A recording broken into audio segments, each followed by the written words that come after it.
உங்கள் அனைவருக்கும் என்னுடைய அன்பான வணக்கம்.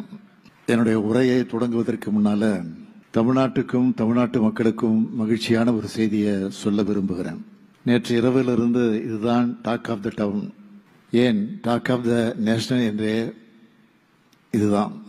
நம்ம திராவிட மாடல் ஆட்சியில தமிழ்நாட்டோட பொருளாதார வளர்ச்சி 11.19 விழுக்காடா அதிகரிச்சிருக்கு என்பதுதான் அந்த மகிழ்ச்சியான செய்தி.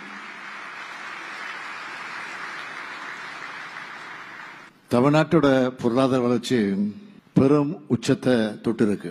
14 ஆண்டுகளுக்கு பிறகு, அதாவது மீண்டும் திராவிட முன்னேற்ற கழக ஆட்சியில தான் இரட்டை இலக்க அந்த வளர்ச்சியை இன்றைக்கு தமிழ்நாடு எட்டியிருக்கு. இத நாம சொல்லல, ஒன்றிய அரசினுடைய புள்ளியியல் மற்றும் திட்ட அமலாக்க அமைச்சகத்தோட திருத்தப்பட்ட மதிப்புகளின்படி 2024-25 ஆண்டுல தமிழ்நாடு 11.19 விழுக்காடு வளர்ச்சியை பெற்றிருக்குன்னு பதிவு செஞ்சிருக்கிறாங்க. இந்த ஆண்டு தொடக்கத்தில் தமிழ்நாடு நிதிநிலை அறிக்கை தாக்கல் செஞ்சப்போ நாம் கணிச்சதை விட இது கிட்டத்தட்ட 2.2 விழுக்காடு அதிகம்.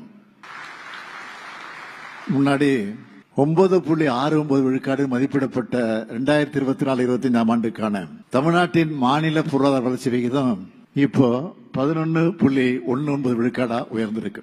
இதுக்கு முன்ன 2010-11 ஆண்டு நிதியாண்டுல நம்முடைய முத்தமிழறிஞர் தலைவர் கலைஞர் ஆட்சியில தான் தமிழ்நாட்டுடைய பொருளாதார வளர்ச்சி 13.12 விழுக்காடா இருந்துச்சு.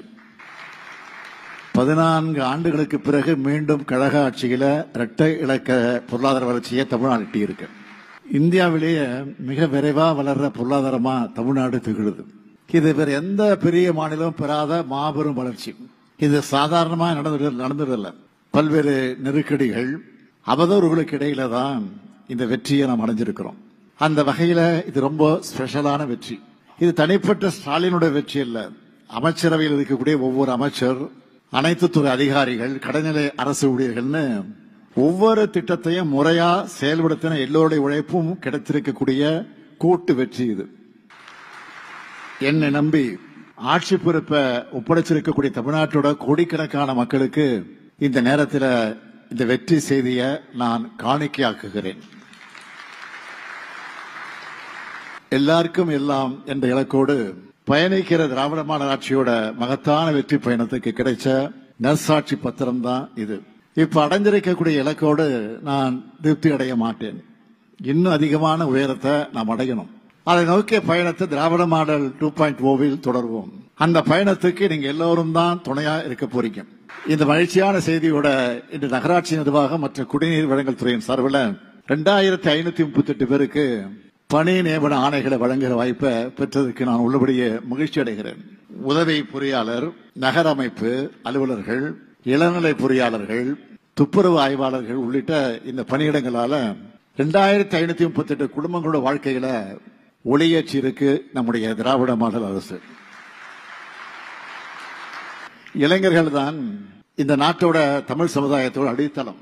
இளைஞர்களை முன்னேற்றுவதும் முன்னேற வாய்ப்புகளை உருவாக்கி கொடுக்கறதும் தான் நம்ம திராவிட மாடல் அரசோட முதன்மையான பணி. திராவிட மாடல் அரசு என்பது இளைஞர்களுக்கான அரசு. அதனாலதான் நான் முதல்வன், தமிழ் புதல்வன், புதுமை பெண் உள்ளிட்ட திட்டங்கள் மூலமா மாணவர்களையும் இளைஞர்களையும் கல்வி அறிவு பெற்றவர்களாக, திறன்மிக்கவர்களாக உயர்த்திக்கிட்டு இருக்கிறோம். கல்வியும் திறன் மேம்பாட்டு பயிற்சி கொடுத்தா மட்டும் போதாது. இளைஞர்களுக்கு தேவையான தகுதியான வேலைவாய்ப்புகளையும் உருவாக்கணும்னு திட்டமிட்டு உழைச்சிக்கிட்டு இருக்கிறோம்.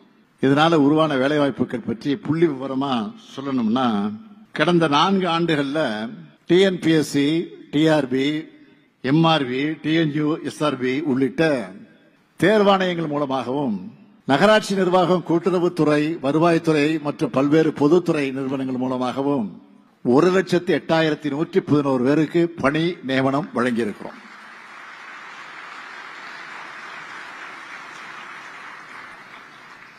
திறன் மேம்பாட்டு கழகத்தின் மூலமாக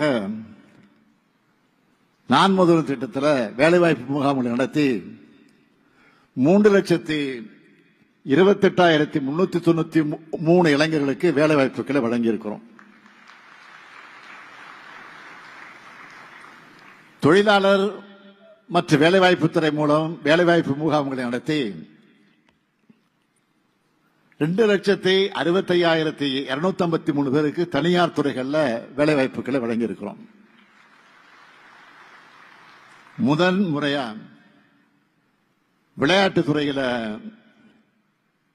தேசிய மற்றும் உலக அளவில் சாதனை படைத்திருக்கக்கூடிய தமிழ்நாட்டு விளையாட்டு வீரர்களுக்கும் ஒதுக்கீடு வழங்கப்பட்டு அதன் மூலம் 84 நபர்களுக்கு இந்த ஆண்டு வேலை வாய்ப்பு வழங்கப்பட்டிருக்கு. நான் முதல் திட்டத்தில் பயிற்சி பெற்ற 89 இளைஞர்கள் பல்வேறு முக்கிய ஒன்றிய அரசினுடைய பணிகளில் இடம் பிடிச்சிருக்கிறாங்க. அது மட்டுமல்ல, இந்த திட்டத்தில் படிச்ச 18 இளைஞர்களுக்கு பன்னாட்டு நிறுவனங்கள்ல வேலை வாய்ப்பு ஏற்படுத்தி தரப்பட்டிருக்கு. இப்படி மொத்தம் 6,41,664 பேர் கடந்த 4 ஆண்டுகள்ல பணி நியமனம் பெற்றிருக்காங்க. இதெல்லாம் நம்முடைய தொடர் முயற்சிகளுக்கு, மாணவர்களுக்கு வழங்கின திறன் பயிற்சிகளுக்கான பலன் இது. இந்த வெற்றி பயணம் தொடரவும், தமிழ்நாட்டு இளைஞர்களுடைய எதிர்காலம் சிறக்கவும் நம்ம திராவிட மாடல் அரசு தொடர்ந்து பாடுபடும். அமைதியான சூழல், சிறப்பான சட்டம் ஒழுங்கு, திறமையான இளைஞர்கள், தொழில் வளர்ச்சிக்கு தேவையான உட்கட்டமைப்பு வசதிகள், நம்முடைய உழைப்பு மற்றும் தொலைநோக்கு பார்வையோட நாம முன்னெடுக்கிற திட்டங்களால தமிழ்நாடு இன்னைக்கு தொழில் வளர்ச்சியில இந்தியாவிலேயே முன்னணி மாநிலமா இருக்கு. பல்வேறு இந்திய நிறுவனங்களுக்கும் எம்என்சிகளுக்கும் தமிழ்நாடு தான் முதலீடுக்கான டெஸ்டினேஷன். கடந்த 4 ஆண்டுகள்ல உற்பத்தி துறை, ஐடி துறை, கட்டுமான துறைன்னு பல்வேறு வகையான தொழில் நிறுவனங்கள் மேற்கொண்ட 941 புரிந்துணர்வு ஒப்பந்தங்கள் மூலமாக 10,63,000 கோடி ரூபாய் அளவுக்கு தமிழ்நாட்டில் முதலீடுகள் செஞ்சிருக்காங்க. இதனால 2,30,856 பேருக்கு வேலை வாய்ப்பு கிடைச்சிருக்கு. இன்னைக்கு உங்களுக்கெல்லாம் அப்பாயின்மெண்ட் ஆர்டர் வழங்கி இருக்கிறேன். ஏற்கனவே நான் சொன்ன மாதிரி இளைஞர்களுக்கு என்னென்னலாம் தேவையோ அதையெல்லாம் நம்ம அரசு வழங்கிக்கிட்டு இருக்கு. அதில் ஹைலைட்டா சிலவற்றை சொல்லணும்னா, 41 லட்சம் பேர் நான் முதல்வன் திட்டத்திலையும், 4 லட்சம் மாணவர்கள் தமிழ் புதுவன் திட்டத்திலையும், 6 லட்சம் மாணவிகள் புதுமைப்பெண் திட்டத்திலையும் பயனடைஞ்சிருக்கிறாங்க. பல்வேறு மாவட்டங்கள்ல தோழி விடுதிகள் தொடங்கி இருக்கிறோம். இப்படி கல்வியை சுற்றியும், அறிவை சுற்றியும், ஆற்றலை சுற்றியும் செயல்படக்கூடிய முன்னெடுப்புகளோட வரிசையில அடுத்து கல்லூரி படிக்கும் 20 லட்சம் மாணவர்களுக்கு லேப்டாப் தரப்போறோம். பொதுவா நான் மாணவர்களிட்ட பேசும்போது கல்விதான் யாராலும் திருட முடியாத சொத்துன்னு சொல்லி அவர்களை மோட்டிவேட் பண்ணுவேன். அப்படிப்பட்ட கல்வி செல்வத்தை பெற்று முன்னேற்றத்திற்கான முதல் படியில காலடி வைக்கக்கூடிய இளைஞர்களான உங்களுக்கு நான் சொல்லிக் கொள்வது, நாள்தோறும் உலகம் அப்டேட் ஆகிட்டு இருக்கு. அதுக்கு ஈக்குவலா நீங்களும் அப்கிரேட் ஆகணும். தேக்கம் என்பதை உங்களுடைய கேரியர்ல இருக்கக்கூடாது. அதுக்கு ஏற்ற மாதிரி ஸ்கில் டெவலப் பண்ணிக்கங்க. உங்களுக்கு சப்போர்ட் பண்ண நாங்க இருக்கோம். இந்த நிகழ்வை பார்த்துக்கிட்டு இருக்கக்கூடிய இளைஞர்களுக்கு நான் சொல்லிக்கொள்ள விரும்புவது, அடுத்து அமைய இருக்கக்கூடிய நம்முடைய திராவிட மாடல் 2.0 ஆட்சிகளையும் இன்னும் ஏராளமான வேலைவாய்ப்புகள் வரப்போகுது. அதுக்கான எல்லா வேலைகளையும் நாங்கள் இப்பவே தொடங்கிட்டோம். அந்த வாய்ப்புகளை நீங்க பயன்படுத்திக்கிட்டு முன்னேறணும்னு கேட்டுக்கிறேன். அதே போல பணி நியமனம் பெற்று நம்ம அரசோட ஒரு அங்கமா செயல்பட இருக்கக்கூடிய நீங்க, உங்களுக்கு கிடைச்சிருக்கக்கூடிய இந்த வாய்ப்பை பயன்படுத்தி எல்லார்கிட்டையும் நல்ல பெயரை வாங்கணும். உங்களுக்கு மட்டுமல்ல, உங்க பெற்றோருக்கும் உங்க ஊருக்கும் இந்த அரசாங்கத்திற்கும் நல்ல பேரை வாங்கி தரணும். இன்னைக்கு உங்க பெற்றோர் இங்க மகிழ்ச்சியோடு வந்திருக்கிறாங்க. இன்னைக்கு மட்டுமல்ல, அவங்க தினமும் நீங்க மகிழ்ச்சியா பெருமையா அவங்கள வச்சுக்கணும். அப்படி வைத்துக் கொள்ள வேண்டும் என்றால் நீங்க செய்யற பணியை சிறப்பா செய்யணும். உங்ககிட்ட வருகிறவர்களே நீங்க போய் சந்திக்கக்கூடிய இருக்கக்கூடியவர்களுக்கு அன்பா பேசுங்க. அவங்க குறைகளை பொறுமையா கேட்பதுடன் அதனை விரைவாக செயல்படுத்த நீங்க உழைக்கணும்.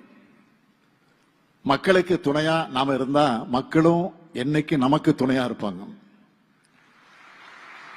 கண்ணியத்தோட கடமையாற்றி மக்களுக்கு சேவையாற்ற உங்களை வரவேற்று உங்களுடைய செயல்பாடுகளால அரசுக்கு நல்ல பெயரை வாங்கி தர வேண்டும் என்று கேட்டு விடைபெறுகிறேன். நன்றி, வணக்கம்.